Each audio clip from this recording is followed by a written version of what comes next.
விஜய் என்ன புதிய திட்டம் வைத்திருக்கிறார்கள் என்கிறார்கள். திட்டங்களை அறிவிக்கிறேன். பெண் குழந்தைகள், பெண்கள், வயதானவர்கள் தான் நம்முடைய முதன்மை அக்கறை. இளைஞர்கள், உழவர்கள், உழைப்பாளர்கள், நெசவாளர்கள், ஆதரவற்ற முதியோர்கள், மீனவர்கள், மாற்றுத்திறனாளி வரிசையா சொல்லிட்டு அரசின் சிறப்பு கவனம் தேவைப்படுபவர்களுக்காக அரசு அமைப்பதே நமது நோக்கம். சும்மா புள்ளிக்கு சொல்றேன். பெண்கள் அப்படின்னா பெண்கள் அப்படின்னா அந்த அட்டவணையை சொல்றேன். புரட்சி தலைவர் எம்ஜிஆர் அவர்கள் வந்து ஒரு திட்டம் திட்டுறாரு. என்ன திட்டம் தெரியுமா? நீங்க அப்படியான்னு கேட்பீங்க. அவர் சொல்றாரு, இந்த வேலைக்கு போறாங்கல்ல பொம்பளை பிள்ளைங்க, அவங்க வெளியூருக்குலாம் போனா டிராவல் ரொம்ப பிரச்சனையா இருக்குது, அவங்களுக்கு ஒரு ஹாஸ்டல் பண்ணுவோம். இதை பேசினது யார் தெரியுமா? எம்ஜிஆர். எத்தனை வருஷத்துக்கு முன்னாடி. அதை அவரால் பண்ண முடியல. இப்ப எந்த ஆட்சி பண்ணுச்சு? பெண்கள் பாதுகாப்புங்கிறது 1, 2, 3, 4ல எங்கேயோ போயிடுச்சு. போய் விடுபட்ட திட்டங்கள் இருக்கு இல்லையா, அதற்கு முன்னாடி முதல்வர்கள் அவங்க எல்லாம் விடுபட்ட திட்டங்கள் எல்லாம் திராவிட முன்னேற்ற கழகம் பண்ணிட்டு இருக்கு.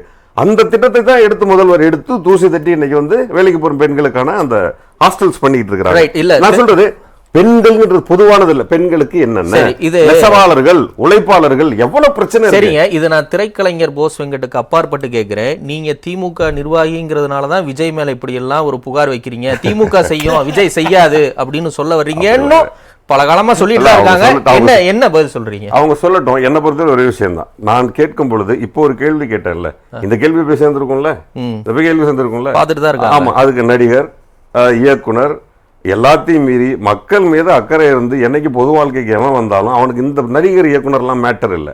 மக்களுக்கு என்ன நம்ம சொல்லணும், அது அண்ணன் பொய் சொன்னார்னா நான் பொய் சொல்லணும், அண்ணன் உண்மை சொன்னார்னா ஆமான்னு அதை ஒத்துக்கணும். அங்கே ஆப்போசிஷன்லாம் கிடையாது, அதெல்லாம் கிடையாது. என்னை பொறுத்த வரைக்கும் இப்படி பொத்தாம் பொதுவாக பேசுவதில் எனக்கு பெரிய உடன்பாடு. அடிக்கடி சொல்றாங்க, இப்ப சொல்றாங்க ஊழல் ஊழல் ஊழல்ங்கிறாங்க.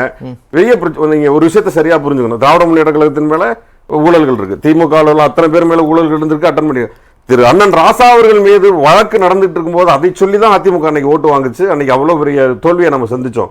தீர்ப்பு என்ன வந்துச்சு?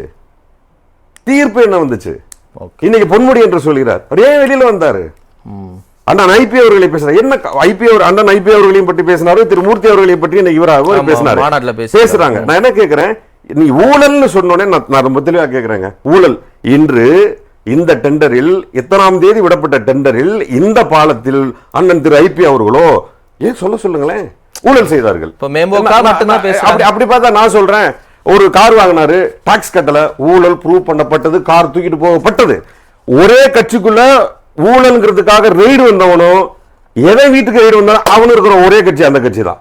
அந்த ரெய்டு வந்தவனும் அந்த கட்சியில தான் சேரலாம், ரெய்டு போனவனும் அந்த கட்சியில தான் சேரலாம். அங்கே ரெய்டு வந்தவன் தலைவன் என்ன கட்சி, என்ன கோட்பாடு, என்ன கொள்கை, எதுக்கு பேசுறீங்க?